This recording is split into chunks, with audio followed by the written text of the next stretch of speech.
If you lose one bullet, so what? There are 34 in the magazine. Keep on pressing it. One of them will hit it. So what? How many times it has happened that we have engaged, and thereafter we thought that we could not do it because we didn't have the best marksmen. And incidentally, our marksmen are very good. It is not. The problem lies somewhere else. The problem lies in how to minimize the collateral damage. That is, I can kill that man, but uske aage 4 औरतें भी खड़ी हैं, 2 बूढ़े आदमी भी खड़े हैं. How do I find that this thing? If I cannot find this thing, I let him go. I find the political commotion that is going to come out of it in the streets of this thing, that is, I am going to be suspended and this thing like that. Why did I do? Why did I use the excessive force? The constraints are of a different nature, which these mercenary schools cannot win. It is not that the CRP people cannot sort out the doubts like that. What is it in this crowd? The problem is this, that the Prime Minister and the Home Minister will start shivering into this thing. And that is why you say that don't use the firearms. Now they provoke you. They will burn the Indian flag, then they will say all sorts of things against India, this thing. They know that way. It's hurting you. Then they throw stones on you, they will throw all sorts of indignities on you, they will humiliate you, they will tear your uniform, and you are told that you cannot use it. And then in that desperation, there was a hot-headed fellow, he uses a firearm, koi mar jata hai. Then there's a double Tejalus, and he also does. Now that is the dilemma. This is not the question of the mercenary schools. Don't misunderstand and underestimate. Just because you see some pot-bellied cops standing on the roadside and you think that is what is the sum total of India's security capabilities and strength. It is not like that. It is nothing.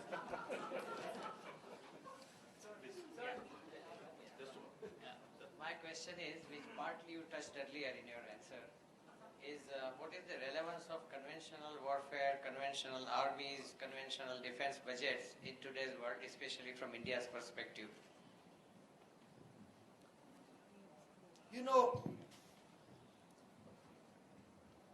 There is one doctrine that all strategic weapon systems are only for force projection, and ultimately the war will be fought only with the conventional weapons.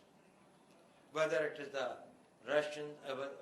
Russians in Afghanistan when they came there, Soviets in Afghanistan, or it was the United States in Iraq, or they had now the problem with Iran, should they probably enter, or it was in Afghanistan. Strategic weapons, I'm not talking about nuclear weapons only, I'm talking also about the missiles, which are carrying the new nuclear warhead or the weapons of mass destruction. That is one doctrine. So far it has held strong. Even when Bay of Pigs happened in the 60s, at that point of time people thought we are coming very close to a strategic engagement, but it did not happen. Both countries restrained from that. So people have been right from the 60 onwards, 61 onward, have been this thing for about say 50 years, and they have not this thing. So that is one way. Even the trend is Star Wars have been stopped. There is a strategic weapon with a mutual this thing, TTM-TFC, that is coming mutual this thing about the being brought down. And the nuclear warheads and the satellite warheads, both in Russia and America, they are bringing it down to a certain extent. So that is the trend. So the conventional warfare will remain very, very important. If I may just clarify my question. In the context of terrorism and guerrilla warfare, when you are hit from behind rather than in a... No, that is not conventional warfare.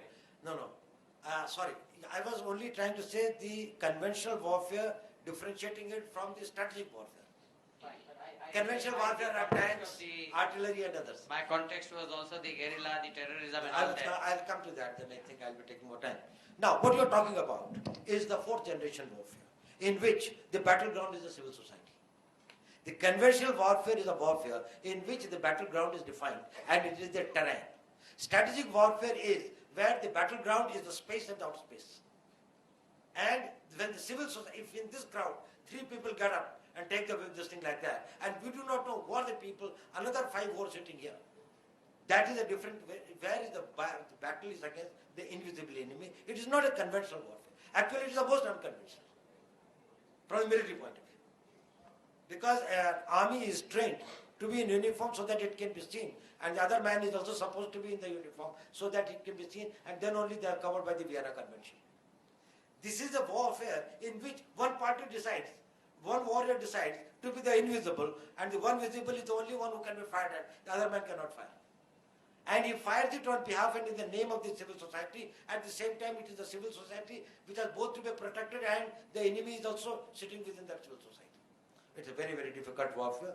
I think the entirely new doctrines have got to be formed. There is Dr. William Lind, who is supposed to be the biggest researcher, who has done a lot of work on this fourth generation warfare.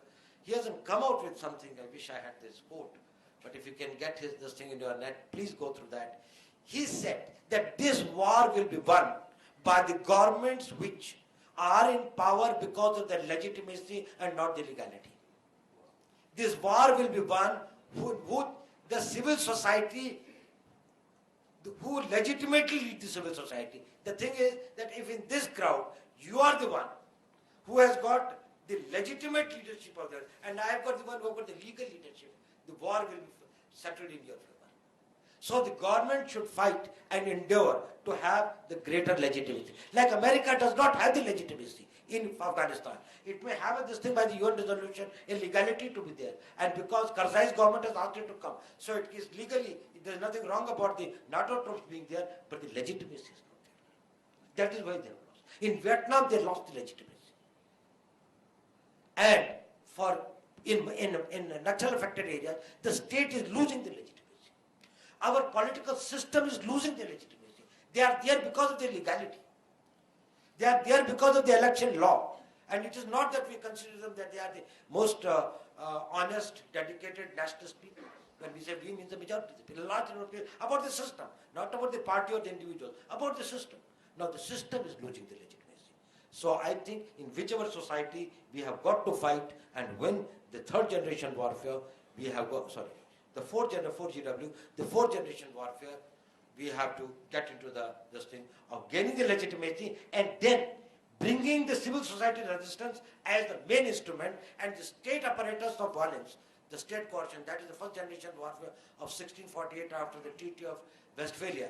That is the state's monopoly over violence, was the definition of a statehood. Then I used my monopoly of violence to protect the civil society with their approval and in their cooperation. And then we win the fourth generation warfare. I think we're going to time limit. No, I don't have any problem, but I have got a flight to take. Just a moment, sir. We'll take one last bit. How will you define the China's interest in growing Naxalism in India? Because it starts from the near to the Chinese border, and Chinese are supplying the arms and ammunition to the growing Naxalites movement. So, and second question is about the biological. Next war will be biological war. So, how will you have that? Anyway, I think there is no confirmed this thing about the Chinese involvement, and I would not like to comment on it. It's a little sensitive issue, and but I think, let me put it like this: all enemies of India will try to use India's internal fault lines for breeding and degrading its strength.